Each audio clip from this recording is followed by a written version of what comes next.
Inadequate power supply, among other challenges, affect businesses in Nigeria. This according to members of the Manufacturers Association of Nigeria, who paid a courtesy visit to the Anambra State Governor Willie Obiano in the Government House.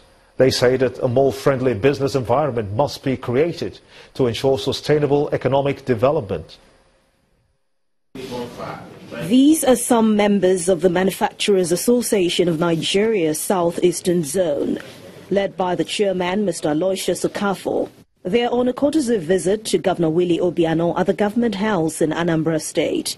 The leader of the group says inadequate power supply is one of the many challenges affecting industrialization growth in the region. Our members, like many other Nigerians, pay heavily on generating their own energy through generators.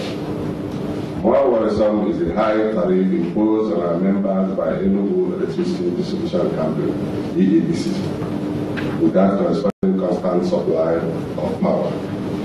This increases our production costs and makes us less competitive price-wise in the global market. One of the things that we're working on is to domesticate the federal national industrial policy for Anambra State.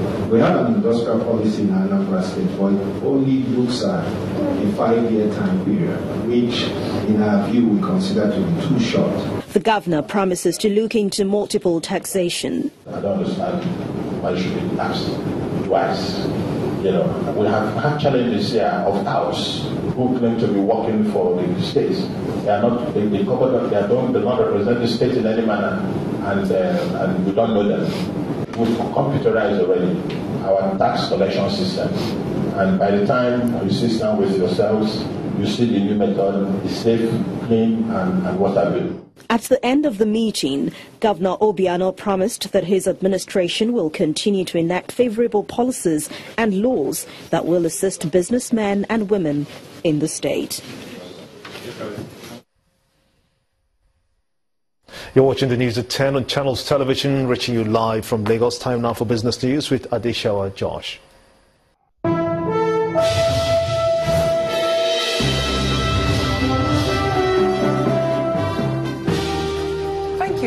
Good evening, everyone. Welcome to Business News. A new survey shows that Nigeria exported slightly more crude in July than June, despite militant attacks on its oil facilities. The survey, based on shipping data and information from industry sources, also indicates that output from the Organization of Petroleum Exporting Countries is likely to reach its highest point in recent history. And this month, Iraq and Nigeria has been pumping more crude.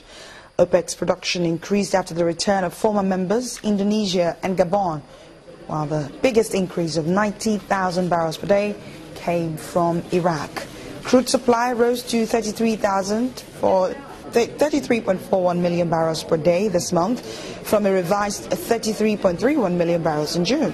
The increase in OPEC output has added pressure on oil prices, as they fell from nearly $53 a barrel, a 2016 high in June, to about $42 per barrel today. Royal Dutch Shell has reported a 41% drop in its production available for sale in Nigeria, from 63,000 barrels per day to 37,000 barrels per day in the second quarter of this year. Total production of Shell Production Development Company of Nigeria Limited, its local subsidiary, stood at 128,000 barrels per day, down from 163,000 BPD in the same quarter of last year.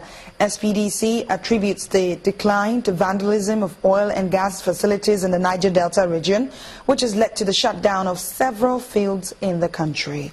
In its second quarter 2016 report, Shell warns that earnings could be further impacted if the security conditions continue to deteriorate. It's a bearish close for the equities market this month, largely from the impact of disappointing half-year earnings results on the Nigerian Stock Exchange, while investors remain wary of more company reports next week. Let's bring in Bisi Adebayo for the details.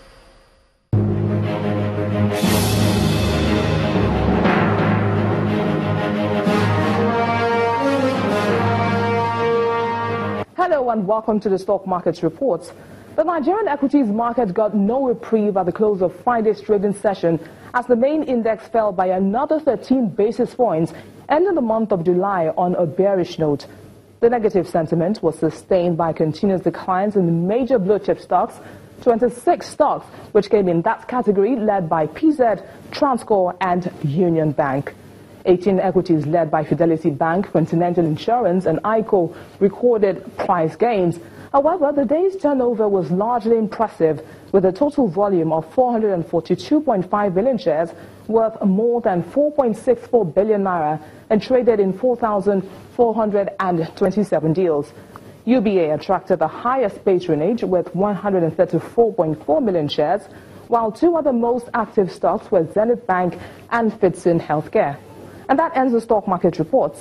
I am Bisi Adebayo.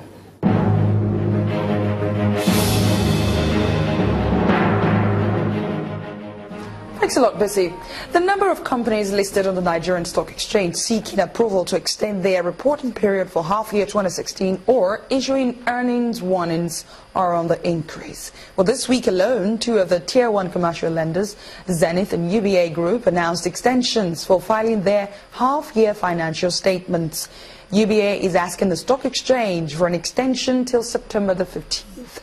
A few weeks ago, top-listed lender GT Bank issued a statement saying its quarterly earnings would be delayed. In the oil and gas sector, the troubled energy trader Oando issued a profit warning. Oando says its quarterly earnings ending June 2016 will be significantly impacted by the unrealizable effects of foreign exchange in the new flexible FX market put in place a month ago by the CBN. Shares of Dangote Sugar Refinery have gained some 16% in 2016, outperforming the broader market index by around 18%. This is according to the investment and securities research firm FBN Quest, and in a report released on Friday, the market is forecast to react positively to the latest quarterly results of the only sugar refinery listed on the local burs. Dangote Sugar's second quarter sales were up 16% on the previous quarter to 37.9 billion naira, with net profit increase of 20%. The analyst report says Dangote Sugar Refinery is benefiting from higher sales in Lagos and the northern region, as relative calm holds in the troubled northeast region.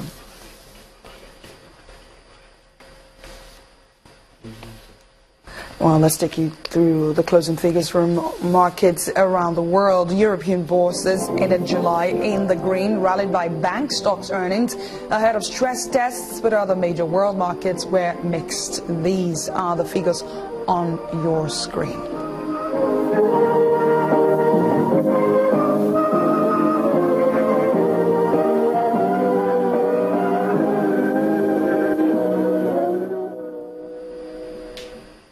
And that's Business News Tonight. The News at 10 continues in a moment. I am Adeshewa Josh. Some concerned elders of Nasarawa State have appealed to the government and organised labour to dialogue in reaction to ongoing strikes, which was prompted by the implementation of a new salary template by the state authorities. Recently, Governor Tanko Al-Makura announced the implementation of a new salary template for both civil and public servants. According to him, the implementation is as a result of the current economic challenges affecting the state revenue allocation.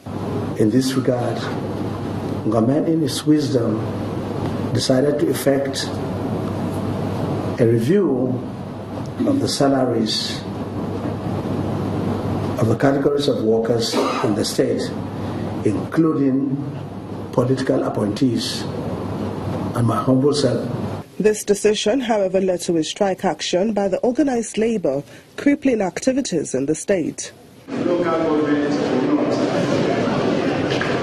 Now, some concerned elders of the state are calling on government and organised labour to dialogue. As a major stakeholders who constitute more than 98% of the population of the state, we should draw the attention of both labour and government to salient issues that they should consider to resolve their differences in order to allow for progress and development to continue in our state. The organised labour says their doors are open for negotiations. Well, I want to say since the beginning of this strike, There's nobody in government that has ever called Labour for any dialogue whatsoever.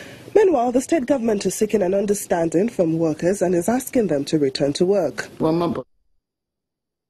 Still ahead on the news at 10, former Super Eagles coach Stephen Keshi laid to rest in his hometown, Ila, Delta State.